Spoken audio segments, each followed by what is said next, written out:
Assalamualaikum, salam sejahtera semua. Bertemu lagi dalam kelas Bahasa Melayu tahun 2 bersama Cikgu Aslinda. Jom kita sambung pelajaran kita pada minggu ini. Ingat lagi tak tajuk kita pada minggu ini? Ya, amalan baik. Mari kita imbas semula apakah nilai murni yang telah kita belajar. Pertama, kerajinan, kebijaksanaan, baik hati, kesungguhan dan keinsafan. Murid-murid, kita perlu tanam nilai-nilai murni dalam diri kita supaya kita membesar menjadi orang yang berguna dan disenangi ramai.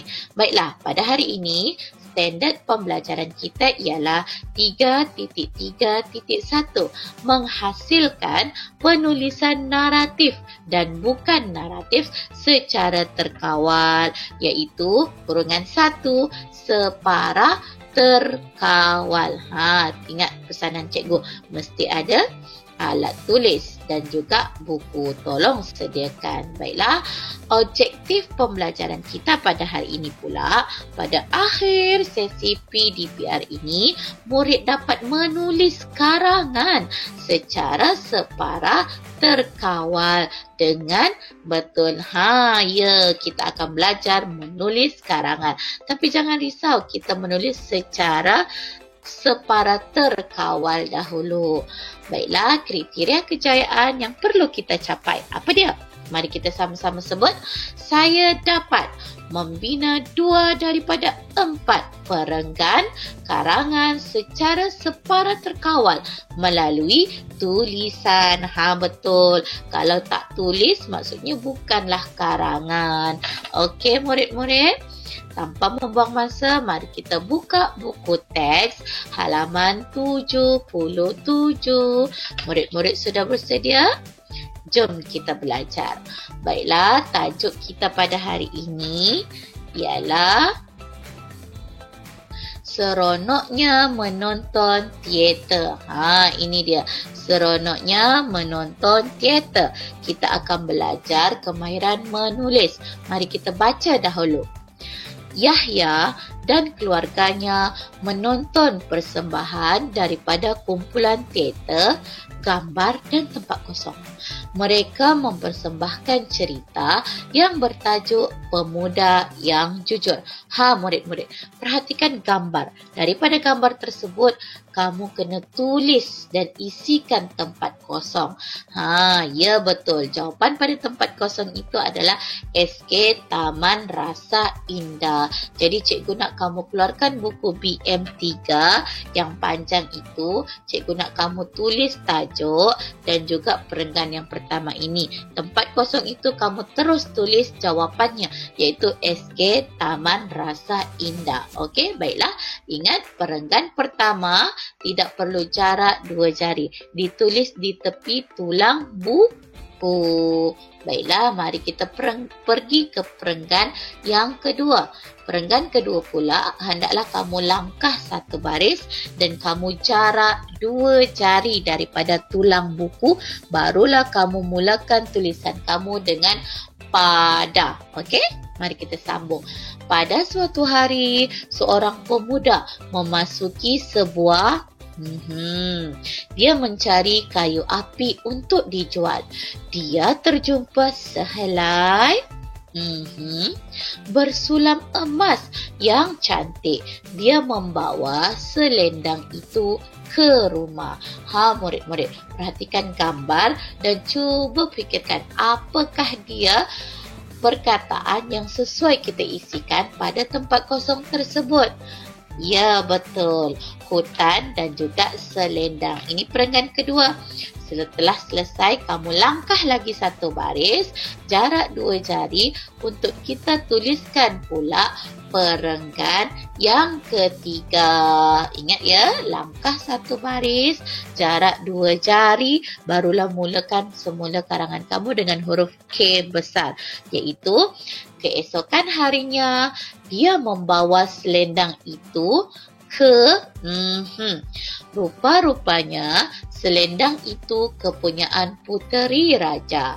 Raja mengucapkan terima kasih dan memberikan hadiah kepada pemuda itu. Apa dia tempat kosong itu? Cuba perhatikan gambar. Ya, betul. Itu adalah gambar istana. Nah, bagus murid-murid. Jadi perenggan yang terakhir pula sama juga, langkah satu baris dan jarak 2 jari. Mari kita teruskan perenggan yang seterusnya. Perenggan keempat pula, mari kita baca bersama-sama. Tempat kosong. Sangat gembira kerana dapat menonton persembahan teater dan mendapat pengajaran daripada cerita tersebut. Cuba perhatikan gambar. Siapa yang berasa sangat gembira itu? Ya, betul. Yahya. Jadi pastikan Y ditulis dengan huruf besar. Faham murid-murid? Bagus. Seterusnya kita nak buat lagi latihan dalam buku aktiviti. Keluarkan buku aktiviti, buka halaman 90 dan 91. Jilid 1 ya murid-murid. Baik, mari kita lihat isi pelajaran yang seterusnya. Arahannya, lengkapkan karangan berdasarkan gambar dan frasa. Ya murid-murid, kita perlu lihat gambar dan juga frasa yang disediakan. Barulah kita boleh menjawab soalan dan melengkapkan karangan ini dengan betul. Mari kita buat bersama-sama. Baik, ni dia. Pengalaman berilmu.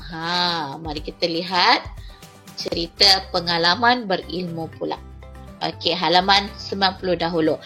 Pada malam Ahad yang lalu, Hanisa dan keluarganya berpakaian cantik. Mereka hendak pergi ke tempat kosong.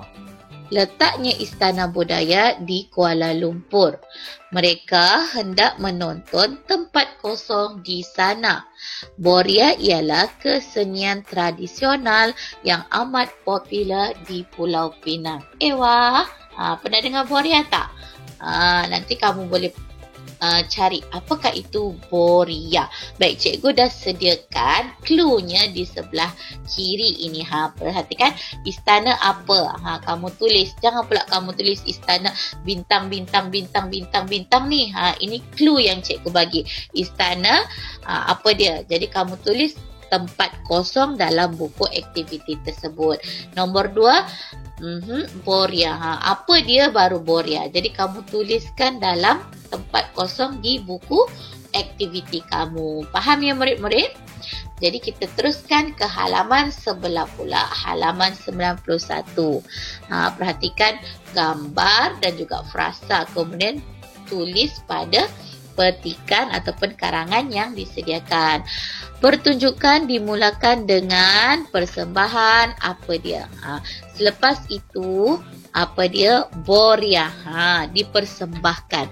Semua penonton terhibur dan berasa seronok. Mereka menonton sambil bertepuk tangan. Selepas persembahan tamat, Hanisa dan keluarganya pulang. Pulang. Sila jawab. Hanisa berasa bangga akan kesenian yang terdapat di Malaysia. Cikgu dah bagi clue, jadi cikgu harap kamu dapat selesaikan dengan betul. Yeay, saya berjaya. Kalau kamu dah berjaya siapkan 2 tugasan cikgu hari ini, maksudnya kamu telah berjaya mencapai objektif pelajaran dan juga kriteria kejayaan kita pada hari ini. Tahniah. Bagus murid-murid. Ingat pesanan cikgu, siapa yang berusaha pasti akan berjaya. Jangan cepat berputus asa. Baik? Ingat ya. Okey, nampaknya itu saja untuk hari ini. Sekian, terima kasih. Jumpa lagi murid-murid. Assalamualaikum.